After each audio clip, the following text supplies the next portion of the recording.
On the bench today, I have a Pentax MZ-3 with the mirror box partially removed and ready for new parts. Before I get into it, a little heads up, I'm going to spend a bit more time in this video diving into the weeds of exactly how everything works in this camera, because, well, that's one of the things I really enjoy about repair. Opening up a body and having that, so this is how they did it moment. Some demystification, if you will. It's really satisfying, and I want to share at least a little bit of that feeling in my videos. So let's get to it. Here's the side of the mirror box on the MZ-3. The main drive motor meshes with the gray gear on the upper right here. It spins very fast, and that speed is greatly reduced through this first set of gears. The large green and yellow gears are the workers. They have cam profiles on the underside, which you can see here. As the gears turn during an exposure cycle, they push around the various levers, which in turn perform actions for the camera.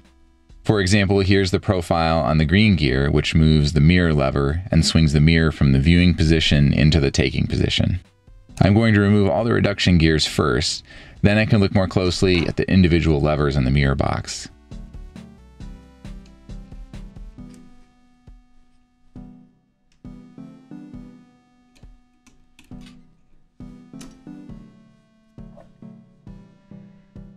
Going from right to left, the light gray lever controls the aperture. The long black lever charges the shutter after it fires. And the large, goofy looking one on the left swings the mirror up and down. You can kind of see it moving through the slot there as I actuate the lever. I'm going to address the aperture set lever first, but before I do that, I'm going to start with a quick review of exactly how the aperture works in a K-mount lens. Then the mechanisms in the camera will make a little bit more sense. Here's a lens set to f5.6. When it's mounted on a camera, a catch in the lens mount grabs the aperture release tab and pulls it to the fully open position. This allows for the open aperture metering that modern SLRs use. When the shutter is triggered, the camera releases this tab and the lens stops down to the selected aperture. Now, later Pentax lenses also have an A setting or an auto setting. When the tab on the lens is released, the aperture stops all the way down. So to use an intermediate value, say f8, the camera needs to stop the release tab part of the way through its travel. So how does it do that? Well, here's the aperture control block on the camera. This black sliding plate is what grabs the aperture release tab on the lens and pulls it open. The aperture set lever, the lever on the mirror box that we're replacing, grabs this little catch so it can pull the sliding plate. But the set lever can only pull the aperture either all the way open or let it close all the way down. It can't set intermediate values. If the lens is in auto mode and the camera selects an aperture value of, say, f8, this set lever can't stop the lens down to that value. We need another mechanism to help out. Okay, this is the cool part. If you look just to the right of my fingertip, you can see a thin metal gear with holes in it. As I slide the plate back and forth, that metal gear spins. And on the left side of the gear is an optical encoder, which senses and counts the holes as they pass by. As the sliding plate moves from wide open to fully closed, the camera can count the holes to know exactly how far the lens has stopped down. Now all we need is a way to stop the aperture at the appropriate value. And that's where the solenoid comes in. When it fires, it triggers a latch that will lock the sliding plate in place. So, from the top, the shutter is pressed, the aperture set lever releases the slider, the encoder counts the holes until the desired aperture is reached, and then the solenoid fires, stopping the aperture. Pretty cool. Okay, back to the repair. I'm going to remove the aperture set lever and take a closer look at it. This part actually went under my radar for a long time until another repair I was talking to brought it to my attention. It's a bit odd because while it's not very common for the part to completely break, it is pretty common for it to be cracked. And here you can see where the crack usually occurs, at the base of the spring's mounting post. This is a little weird to me because when a plastic part has this kind of crack, it usually doesn't last that much longer. It usually just breaks. But I frequently find them in this condition. The survivability must be due to the way the aperture block plate sandwiches the part when it's in the camera and prevents it from completely tearing itself in half. With a part like this that is fairly prone to failure, I like to replace them with an improved part rather than just source a part from another camera. What I've come up with is modeled after the original, geometrically speaking, but is made from brass instead of plastic. I started by tracing the outline on a piece of paper, and then I took a photo of the tracing along with a length scale, so when I import the image into my CAD software, I can properly size it. Then in CAD, I'm using Autodesk Fusion 360. I use the sketch as a rough guideline for the general shape, a starting point basically. And I use a set of calipers to check the dimensions that are more critical to the function of the part. And then I just kind of build it from there. Once the model is ready, I send it to Shapeways, who can manufacture the part in brass for a pretty reasonable price.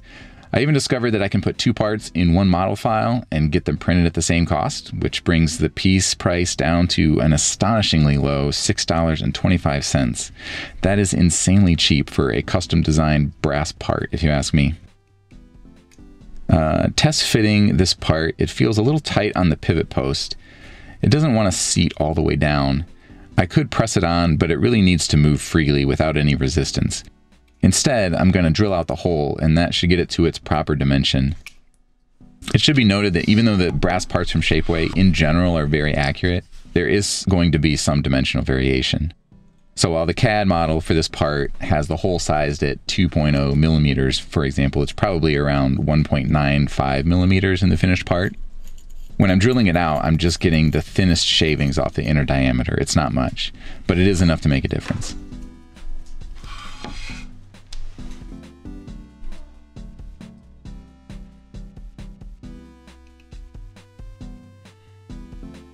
Yeah, this fits much nicer.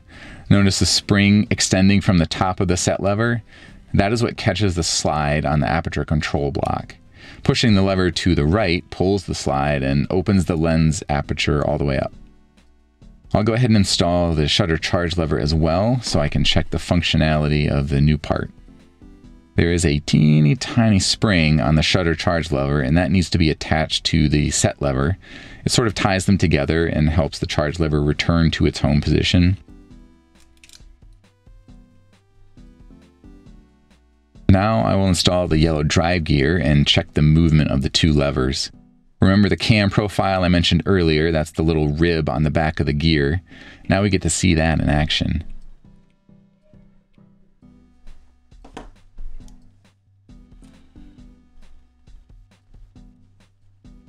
The gear starts in the home position. Notice how the aperture set lever is being pushed to the right. As the gear starts to turn, the set lever moves to the left, allowing the lens to stop down. And towards the end, the shutter charge lever actuates to reset the shutter. Looks good.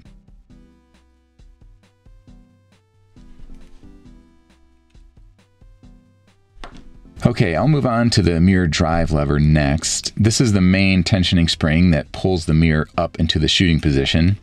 It will definitely fly off if I'm not careful with it. Then I can lift off the lever. If I can get a grip on the dang thing.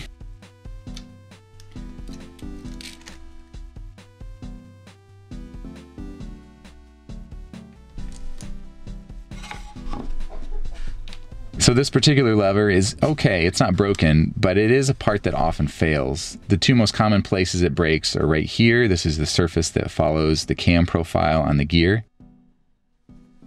And up here where the drive spring is held. This is the brass replacement part I'll be using. It was developed in basically the same way as the aperture set lever, tracing and then caliper measurements. But this one did take a few more iterations to dial in. The first couple versions that I made basically worked, but sometimes required modification in order to fit right. There are a few points of really tight clearance during the cycle of the green gear, and if the dimensions are off a little bit, the lever can bind up.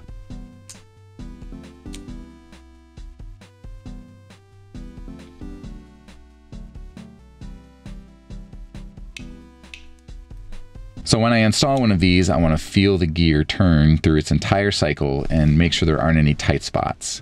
If there are, I break out the file and start trimming away. This one feels pretty good though. No modifications necessary.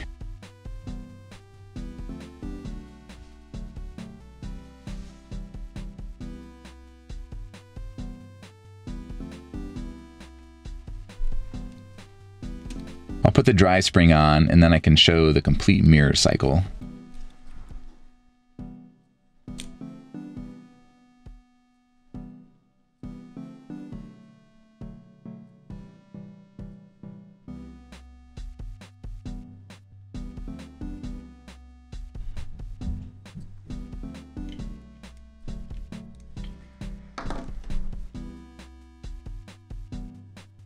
This time it's not starting in the home position, but in the shooting position. And as I turn the green gear, the cam profile pushes the drive lever to the right, which in turn brings the mirror down into the viewing position. Turn it a little further, and the mirror snaps up into its taking position.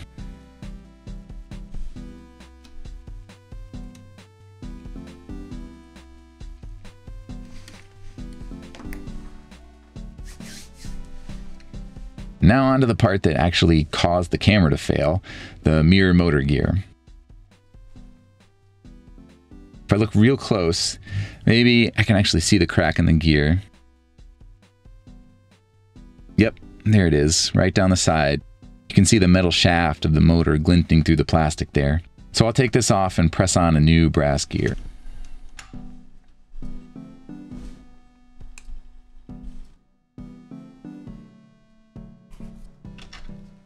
The back end of the motor where I will be pushing is thin plastic, and when I press on the gear, the shaft is going to try and poke out the back.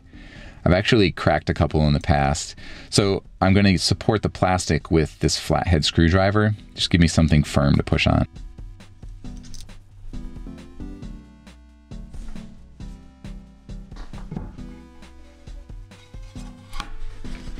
I set this up using a thin metal plate and place the new gear over top of one of the holes.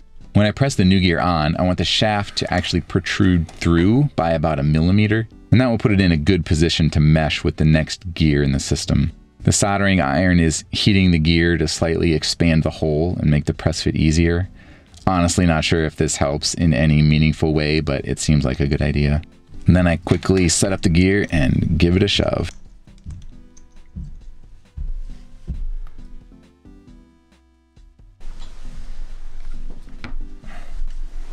You know, when I do this on my own, I'm like, yeah, that's fine. And then when I watch it on camera, it's pretty janky. A better way to do this is with something like a bench vise, actually using the jaws of the vise to press on the gear.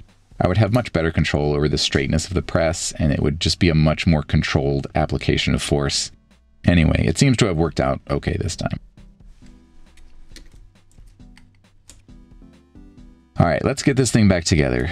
2 screws install the motor. I have to make sure that it's oriented in the same way that it came out, and I use the lettering on the motor to do that. If it's flipped and the wires get soldered in reverse, the motor would run backwards. That's bad.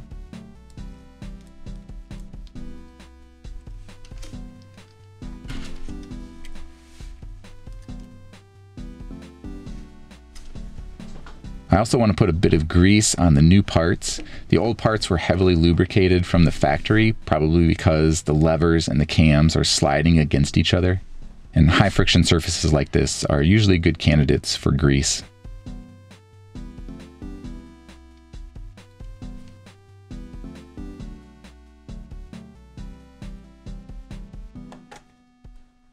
Now to reinstall all of the mechanisms on the mirror box.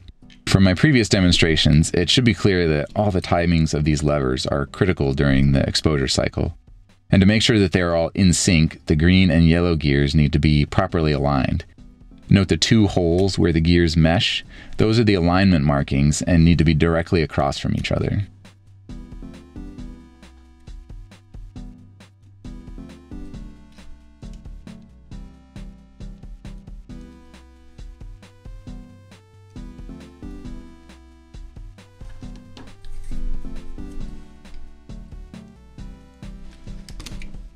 To install the aperture control block, I need to set the slider to its fully extended position, and that will ensure that it properly catches the aperture set lever spring that's already on the mirror box.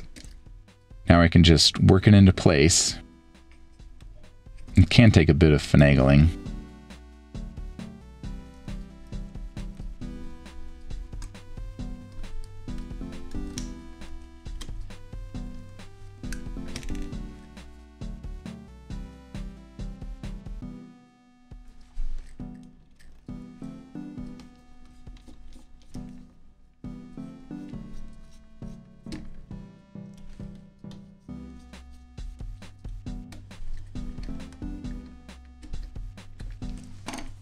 Now that it's screwed in place, I'll do one last function check before reassembling the rest of the camera. I turn the gray gear by the motor until the mirror has traveled through its entire cycle, and I'm listening for any unusual clicks or sproings or anything like that. I'm also checking to make sure that the mirror rests fully against the lower stops in the mirror chamber, which is critical for getting accurate focus. If everything looks good, the last step is to set the mirror box to its home position. The service manual says to turn the gray gear until the hole in the yellow gear appears in the window in the aperture block plate. This will put the mirror down in the viewing position, the aperture set lever pushed to the right, and the shutter charge lever also to the right. And yep, there it is right there. And that's where I'm going to leave it for today. In the next video, I'll tackle the flash pivot repair and follow that with a full reassembly of the camera. So see you then.